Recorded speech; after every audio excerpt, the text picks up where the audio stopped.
Jai Radha Madhava Kunja Bihari Gopi Jana Vallabha Giri Varadari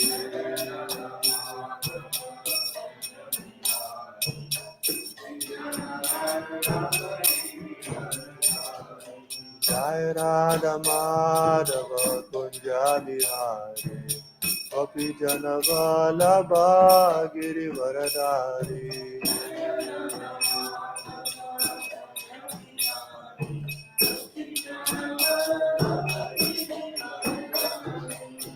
Yashodanandana Vraja Jana Ranjana Yamuna Tiravanachari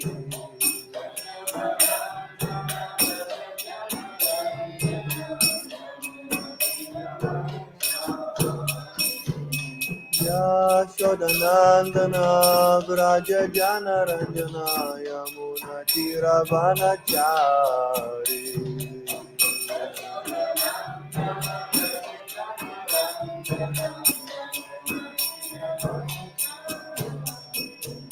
Jaya Radha Madhava Kunja Bihari Gopi Jana Vallabha Giri Varadari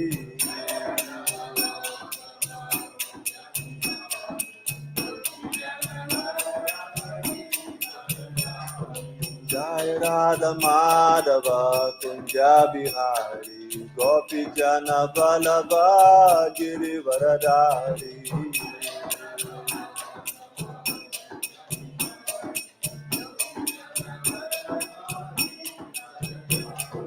Yashodanandana Vraja Jana Ranjana Yamuna Tiravanachari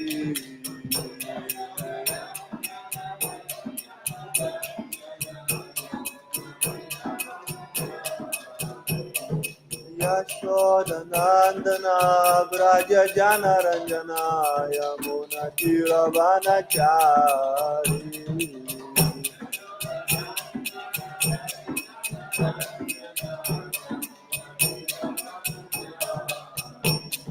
Jaya Radha Madhava Kunja Bihari Gopi Jana Vallabha Giri Varadari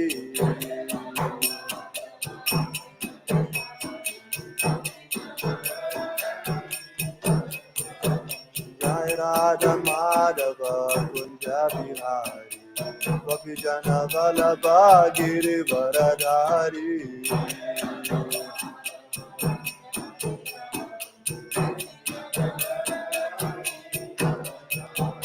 Yashodanandana Vraja Jana Ranjana Yamuna Tiravanachari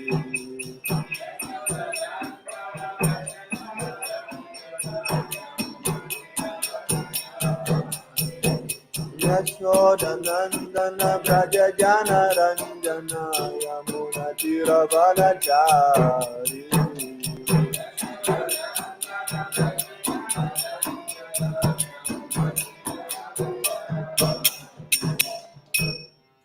Srimad Bhagavatam ki jai, Srila Prabhupada ki jai, Sri Radha Madhava ki jai, Nitai Gaura Premanande.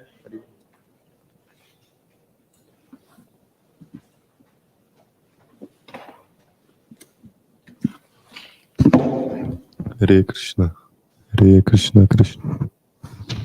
Reading from Srila Prabhupada Lilamrita. This chapter is entitled Struggling Alone.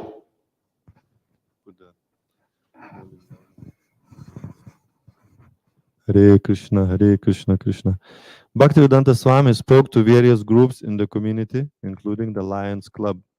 He also gave a talk at the Y and Saint Fidelis Seminar College in Herborn, Pennsylvania, and he spoke regularly to guests at the Agrawal home. He saw that the prospects for preaching to the Americans were good, but he felt he would need support from India. At any rate, after spending 1 month in Butler, he now had 1 month left in America. So he decided to go to New York City and try to preach there before his time was up.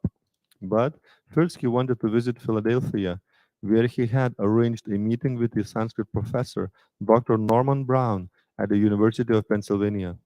As a sannyasi, Bhaktivedanta Swami was used to picking up and leaving one place for another.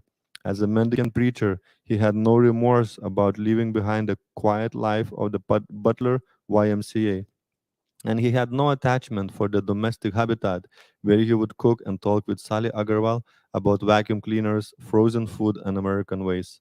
But his stay in Butler had been helpful. He had gotten first hand experience of American life, and he had gained confidence that his health was strong and his message communicable. He was glad to see that the America had the necessary ingredients for his Indian vegetarian diet and that the people could understand his English. He had learned that casual one time lectures here and there were of limited value, and that although there would be opposition from the established religions, people individually were very much interested in what he had to say. His Divine Grace A.C. Bhaktivedanta Swami Prabhupada ki jai.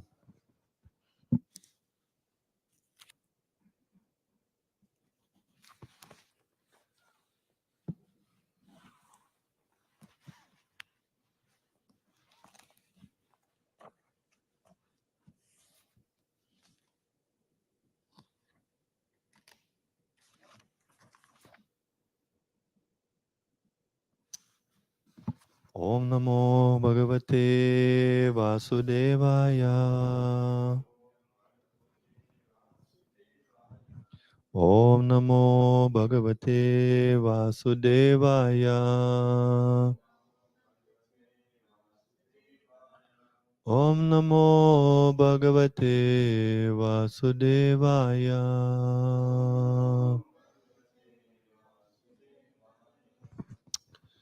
So, reading from Grantaraj, Srimad Bhagavatam, Canto 6, Chapter 1, text number 62.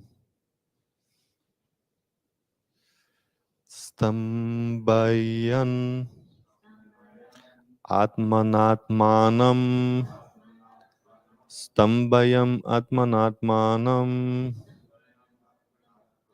Yavat Satvam Yata Shrutam Yavat Satvam Yata Shrutam Na Shashaka Samadatum Na Shashaka Samadatum Mano Madana Vepitam Mano Madana Vepitam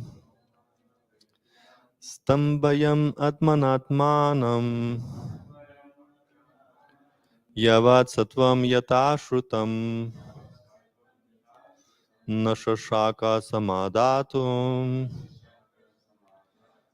Mano Madana Vepitam.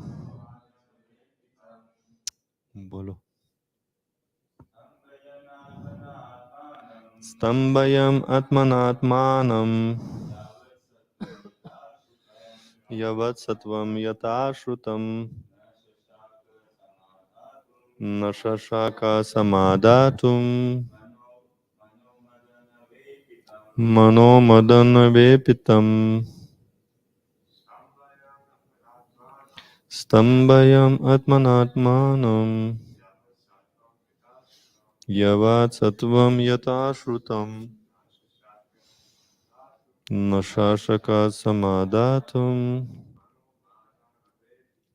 Mano Madana Vepitam.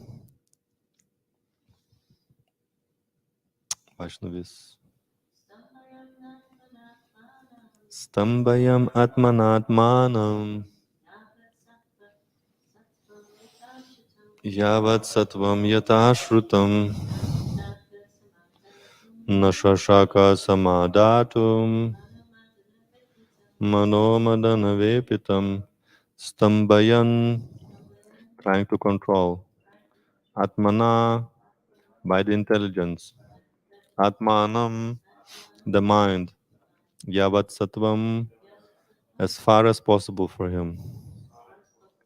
Yatashrutam, by remembering the instruction of celibacy, brahmacharya, not even to see a woman.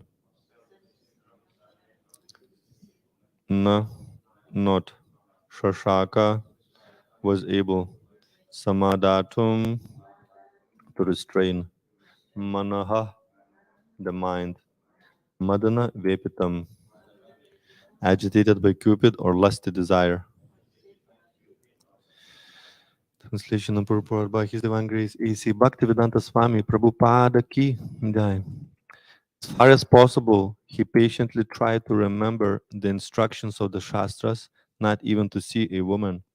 With the help of this knowledge and his intellect, he tried to control his lusty desires, but because of the force of Cupid within his heart, he failed to control his mind.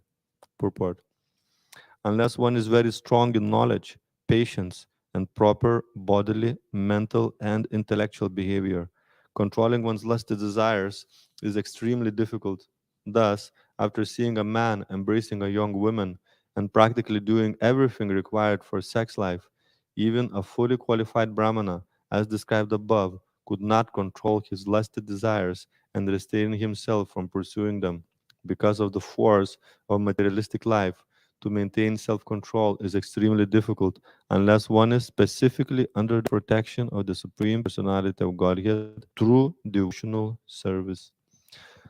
Om Gyanatimirandasya Gyananjana Shalakaya Chakshurun Militam Yena Tasmai Shri Gurave Namaha Shri Chaitanya Manobishtam Stapitam Yena Bhutale Swayam Rupa Kadamayam Dadati Swapadantikam Vandeham Shri Guru Shri Yutapadakamalam Shri Gurum Vaishnavam Shcha Shri Rupam Sagratam Sahagana Raghunatam Vitam Tasajivam Sadvaitam Savadutam Parijana Sahitam Krishna Chaitanya Devam Shri Radha Krishna Padan Sahagana Lalita Shri Vishakam Vitamscha He Krishna Karuna Sindhu Dinabandho Jagatpate Gopisha Gopika Kanta Radha Kanta Namostute Tapta Kanchana Gaurangi Radhe Vrindavaneshwari Vrishabhanu Sute Devi Pranamami Hari Priye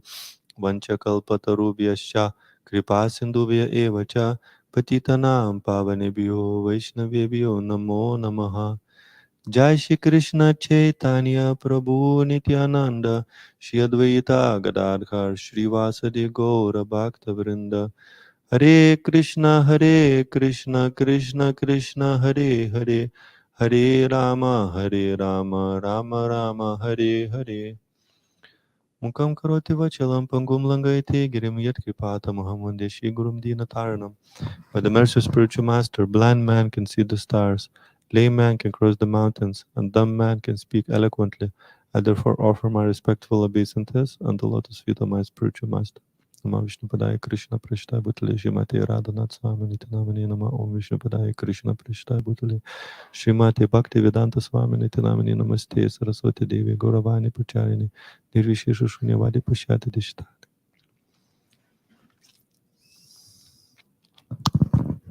So that translation again. As far as possible, he patiently tried to remember the instructions of the Shastras, not even to see a woman. With the help of this knowledge and his intellect, he tried to control his lusty desires, but because of the force of Cupid within his heart, he failed to control his mind.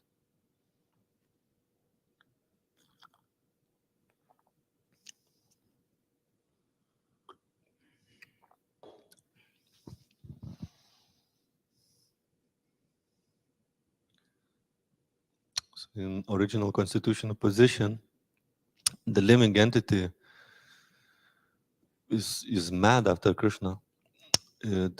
Krishna's qualities and pastimes and beauty, everything in relationship to Krishna is just so amazing that it completely captures the spirit soul, the living entity eternally in becoming completely fascinated and inspired and addicted to Krishna. This is pure ecstatic love. Krishna prema is kind of birthright of the living entity. Um, Especially we're speaking about Goloka Vrindavan, because there are different degrees of love in the different realms of spiritual world. Even Vaikuntha, like a Gopa Kumar, when he entered Vaikuntha, he was missing the Lord so much. As soon as you saw Lord Narayan, he was running to embrace him.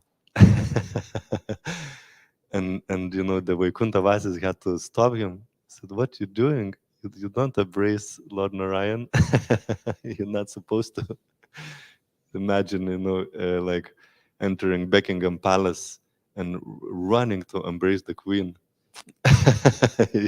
You get stopped immediately. What you doing? Even if you like, Queen, you may like it. Some people like the, royal order. Some people are against it, etc. Let's say you like the Queen, but you run to embrace Queen, you get in big trouble. Or if you have a meeting with Nicola Sturgeon, some official meeting, and you will be running, embrace Nicola Sturgeon, and you get really stopped straight away. It's too official. The situation is too official, and even you, maybe, Nicola Sturgeon maybe is your friend or something, like at home, maybe it's like a family friend, and we were growing up, she kind of carried you on her back or something.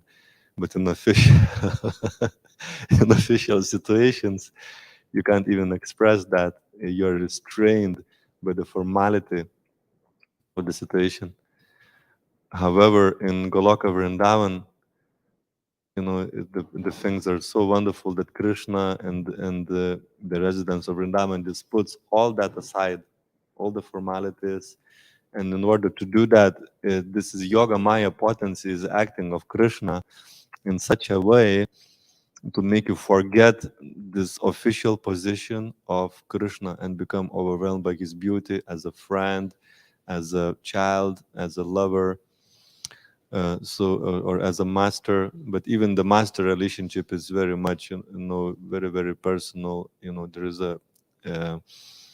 there are different devotees in Goloka who's got this, looks at Krishna as the superior, Raktaka and Chitraka. There's the devotees who kind of help Krishna to get dressed up in the morning and that kind of thing. But they also have this very, very close personal relationship. It's not the same as like very, very formal relationship with Lord Narayan. They still have a laugh and all that kind of thing, with Krishna. So it's just living entity becomes just completely mad, intoxicated love of Krishna. So sometimes, these words are used in relationship with Krishna: madness, intoxication, because that emotion and the happiness and ecstasy is just like so overwhelming. At the same time, devotee is not even looking for it. I just read the other day that they, often they like try to push aside, those feelings because it interferes with Krishna's service.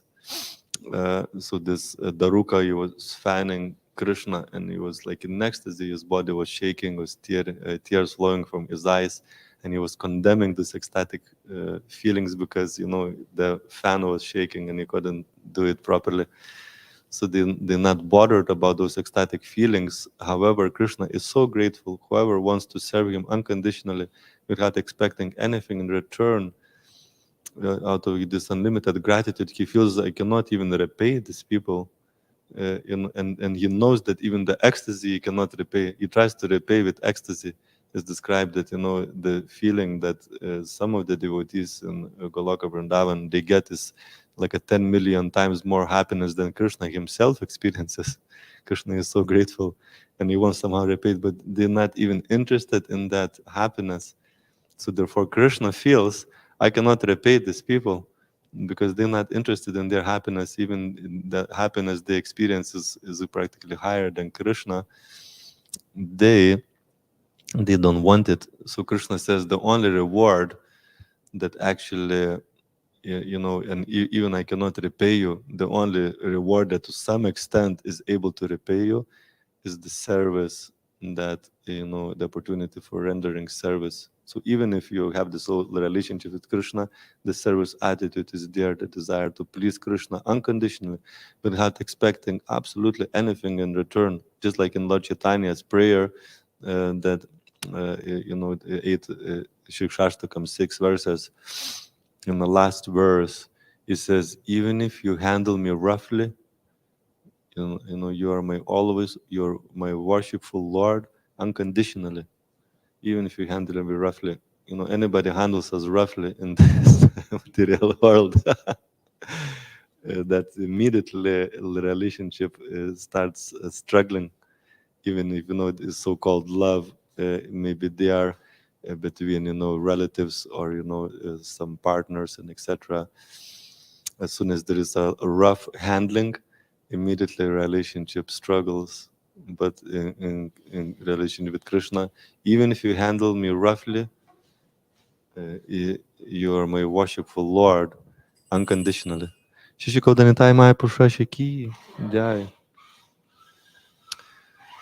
So the living entities got this experience that somehow or another, as Lord Chaitanya says, somehow or another we fall into this material world and lose that consciousness of that ecstatic love of Krishna. But the mind is hankering for it, is kind of subconsciously searching for it, in search of lost love. This is what actually the material existence is for the living entity. It is in a search of lost love. It doesn't exactly know what it is, how it is, but that's basically the wanderings of of living entity, birth after birth after birth, is looking for that ecstatic experience in a loving relationship with Krishna, and trying to find somehow or another. But however, because of this selfish desire to enjoy now, that one becomes covered in this material world, this love, ecstatic love of Krishna, or desire to please him, is contaminated by different modes of nature. uh, Ignorance, passion, and even goodness is considered contamination. So it becomes covered, so the desire still to have this ecstatic experience is there, but because it's polluted with selfishness, then it becomes replaced by material equivalent of this so-called ecstasy or madness or intoxication, called in literature is called Cupid. Literature is called Cupid, or and sometimes it's called Cupid here as well. In transcendental literature, it also is called lusty desire. Because sometimes Cupid also can sound a little bit very nice and romantic, but the sages, sadhus, try to present it for what it is, and it is called lusty desire. Lusty desire is contaminated with a lot selfishness. Even may look quite selfless, but if the object of our so-called love and or lust, if the object of so-called lust doesn't want to have a relationship, then the other party become very upset. But in ideal world, if you really want, or speaking from the spiritual transcendental point of view, if the object of your love doesn't want relationship, you still love it unconditionally. That is the what happens in Goloka Vrindavan. Sometimes Krishna kind of acts difficult to get, and but devotees don't lose their love for him because it's unconditional. Or there are different devotees, like in the morning Krishna is with parents, then in the daytime he is with with gopas, with cowherd boys. Later on he is with gopis. So they're not like envious of each other, why Krishna is with those people and now is not with me. That love remains unconditional.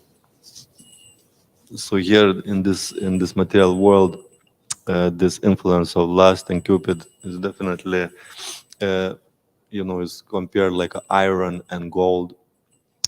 And this lust is like iron, and it has especially the influence of different modes of nature, um, ignorance and passion. It's kind of it's polluted. So therefore, what happens as well with that, with this Cupid influence and lust influence, a very strong attachment forms. Just like devotees are extremely attached to Krishna in the spiritual world and cannot live without him practically even for a moment. So with the influence, material equivalent of replacement, you kind of become replaced, or the love of Krishna becomes replaced with this lust, and the lust becomes kind of maximized, and it reaches its high heights, in a form of Cupid, like a falling in love, and forming this very, very strong attachment. Very, very strong attachment forms, again, as just to say that it is a replacement for the heart's hankering for this divine, spontaneous, ecstatic love that is there in the spiritual world. So his kind of heart is looking for an ocean and is getting some limited experience, and therefore it becomes very, very addicted and intoxicated, and the attachment, very, very strong attachment forms because of that. So therefore, in the scriptures and the sadhus and the sages, they don't recommend actually to go that path. It recommends to uh, is to control one's senses, control one's mind, and develop a higher taste so we can resist that temptation. So why this attachment is so unfavorable? Because of attachment, attachment takes over existence. If you become attached to many things, whether it's things or the people, these people are there, or the things are there in your mind and in your heart, and becomes a lot more difficult to focus on the ultimate goal in life, going back to Krishna.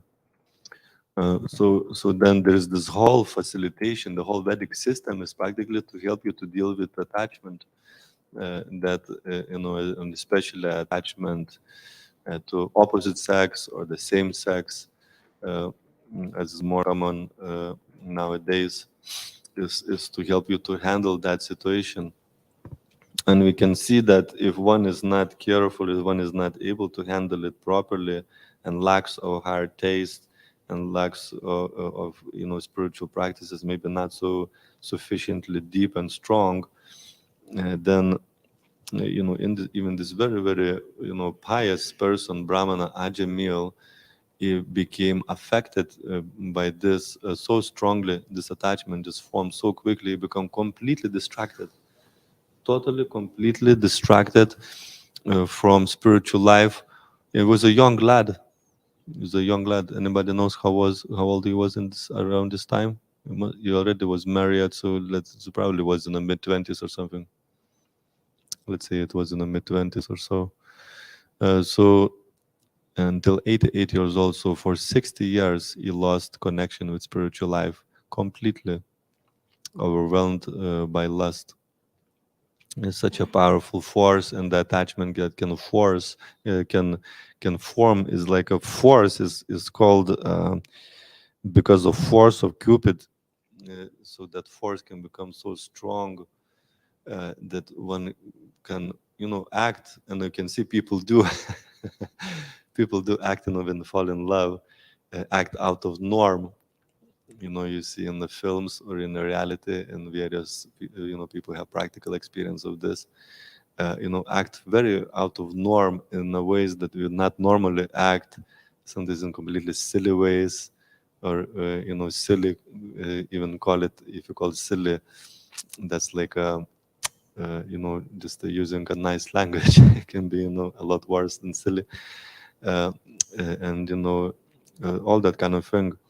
And also what happens with attachment, when you lose the source of your attachment, or the source of your attachment is not reciprocating with you, etc., it's so painful, it's so hurtful. To the degree you're attached to something or someone, and often, this greatest suffering that comes is not, if somebody on the street will tell you go to France, it's like you never see this person again.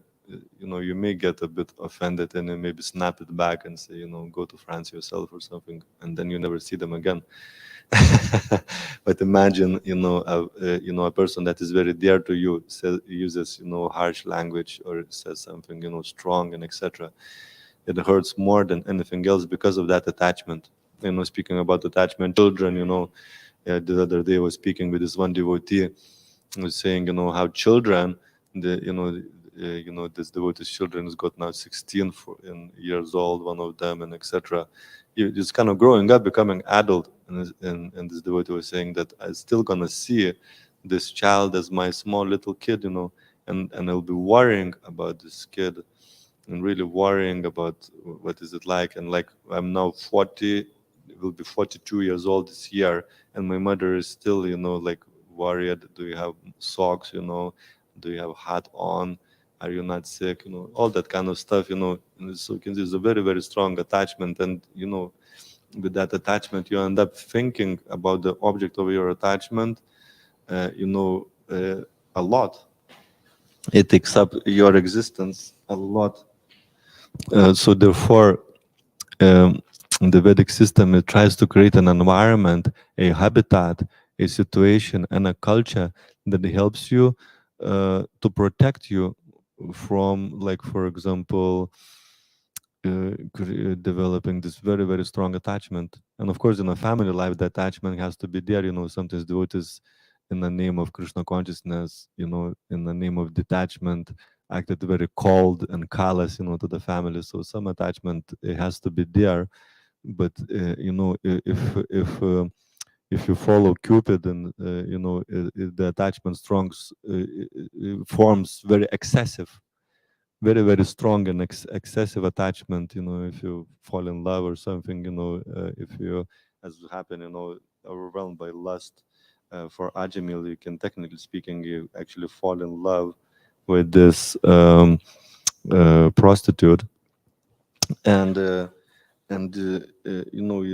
is Krishna consciousness become lost. And also you can see sometimes in programs, like in a namahatas and etc. Somebody starts a relationship with someone who is not a devotee. Spiritual life often struggles very significantly. The spiritual life can really really struggle, and even stop, altogether, because of that force of attachment. It can take you away from remembering Krishna, from practicing spiritual life, and etc. And even if the person is a devotee, as well, if the attachment is excessive, it as well, it becomes so difficult. Like, this wasn't obviously a devotee at all, this person, but if it would have been a devotee, still this excessive attachment, it means that you have to take another birth. You're going to remember the person to whom you're excessively attached. So therefore, in a Vedic system, marrying a person that you fall in love is practically not even so much recommended. It's more recommended the person who have something in common, because you may not even have anything in common with the person. When, like this brahmana was such a great qualities, and such a good person, and etc. And the prostitute may not have been, because of the behavior that they manifesting with this another person. Doesn't sound like they were on the same page in terms of their culture and etc. But because of the attachment, he gave up all his good qualities, his practices, his good behavior, his wife, his parents, and become rogue and thief and etc. And of course, it's an extreme example, but scripture often gives an extreme examples to educate us. So therefore, when we come to the temple, and we may not be familiar with the culture, and they look a little bit extreme, like, ladies on one side, men on another side, and that kind of thing. But it's actually is to create a habitat, an environment where you are not caught off guard. Because often, you may have some plans. I want to go this direction in life. I want to be I want to do my studies, I want to do a career, or I want to be a brahmachari, and etc. And you can get completely caught off guard, and compromise your goals that you may have, compromise some authenticity and values and etc. that you may have. May you have some aspirations, and the whole your whole plans can go out of the window, and etc. So therefore there is this culture that how to minimize this, so it's not some sort of restriction and make your life difficult and etc. It's opposite, is to make your life easy, is to make your life in such a way that suddenly out of the blue you don't form this excessive strong attachment, can take over kind of your existence or your consciousness and etc. So it's a very powerful culture. It's not restricting, it's liberating, because the more attachment is there, the more suffering may be there in the future. So to cultivate attachment is definitely a good thing. And of course, the attachment, again, it doesn't mean that we are cold and callous, like Prabhupada in this, as we read now, in Saleh Agarwal's dealings. You can see how loving person he was. He actually affected her life for the rest of life. She can't stop speaking about Prabhupada, for 50 years later. She met him so many years. I don't know whether she's still alive, but she can't speaking about Prabhupada because of love, that he shown. But then was time to go for the sake of mission. He went further to New York, and then he just left. So his love didn't diminish to the person, but he went to a different place to continue his mission.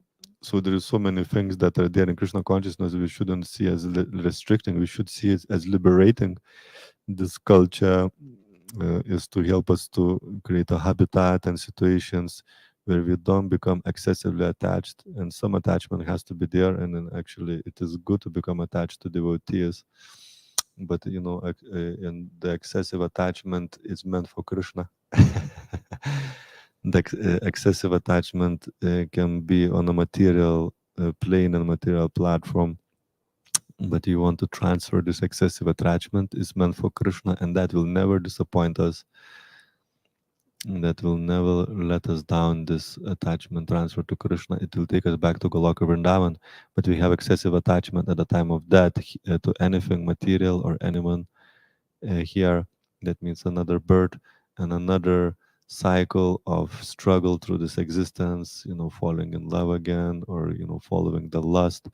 The idea is to become free from this lust and purify it and transfer it to Krishna. You can become completely purified when this, to the degree our attachment to Krishna awakens, to the degree the lust starts diminishing in the heart. So this is the way to go. So are there any questions or comments on this point?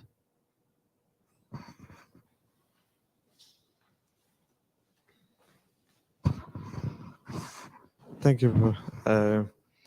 With these, like the culture you're found to sort of prevent us creating unnecessary attachments. When we see the example of Ajamil, like, he has good. There is the whole system and culture there. He's living. He's been trained properly, brahmachari.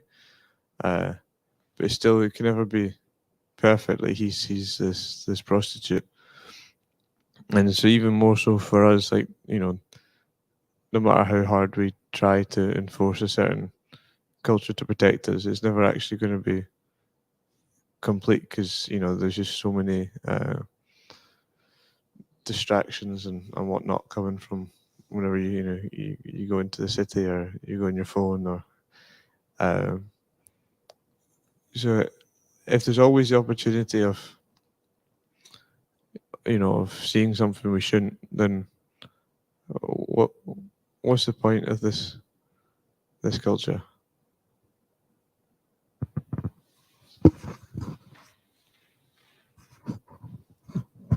Thank you very much for this wonderful question. So as you can see, if there would be, like Ajamil, if there would be no of this culture at all, we would have fallen. And that's what for all of us happened in this culture of Kali Yuga. We just fall prey again and again and again and again and again and again and again and again for this. And despite of the people fall in love, get hurt, relationship breaks, and just keep trying, because there is no habitat to be able to manage it and cope, and there's not even understanding, and it's practically considered good, to keep doing that to yourself and to others, breaking one's heart, breaking someone else's heart, and etc. And it is one of the most painful experiences that there is this material existence. Um, so you can see, if there is no such thing at all, is just like the life is hellish. It's a hellish life, of material existence. To go from one thing to another, you can see how much people suffer because of this. Um, so the culture, it creates like a favorable ground, but we can see this is not sufficient, and this is the point, because Bhagavatam is bringing up the highest culture of pure devotion, pure devotional service and attachment to Krishna. So if the attachment to Krishna is lacking, despite of all wonderful culture, you can miss the point basically. If, the culture can become just more important than the attachment to Krishna, and we know it's not, is to facilitate the attachment, cultivating attachment to Krishna, but not to replace the attachment to Krishna. So despite of the fact, and we know, and it's stated again and again in the scriptures, that the most important thing is your pure devotional service to Krishna, and all other qualities and culture and everything else is to facilitate and create a right environment for that to develop. And sometimes we can miss that point, and start emphasizing and pushing the culture, forgetting, that Krishna is at the center. So it becomes like niyamagraha, too attached to rules and regulations without understanding them, or too whimsical and neglectful in the rules and regulations. So we have to understand that all this facility is not just for the sake of it, but is for the attachment, cultivating one's attachment to Krishna. So you can see that Ajamil, he must have lacked of that attachment, despite of the whole culture that he had. He lacked attachment to Krishna, and of course, he made a few mistakes as well. He didn't reveal his mind in confidence, because at this point he could have went, could have went and revealed his heart and received the proper guidance and help. So he didn't reveal his mind in confidence, but still, all the background that he had, it did help him later on. So he's given another chance. It saved him from going to lower regions, and his son's name was Narayan. So Krishna still made arrangement. Even you could say he was relatively new devotee, or in terms of his advancement, still he was given a facility to continue strongly. So of course, so if we are trying our best and we fail, then Krishna will definitely will give us another chance, sometimes sooner and sometimes later. But obviously we want to for it to happen sooner than later, because you don't want to prolong our agony here in material existence. And we have to see it for what it is. It can be quite an agony because of all the various material attachments that we form, and those attachments get tested and broken, etc. So we don't want to prolong our agony. We want to really fix our mind on this ultimate goal, Krishna. So this pastime we should really um, help put things into perspective. That ultimate goal is Krishna. We have to cultivate that attachment to Krishna. We should not just, sometimes our focus is just to control the mind and senses, just to, hear the holy name, even to bring the mind back. And Krishna kind of goes out of the window, and I can go just like become non-present in our life. And, Bhaktisiddhanta Saraswati says that can even lead to impersonalism.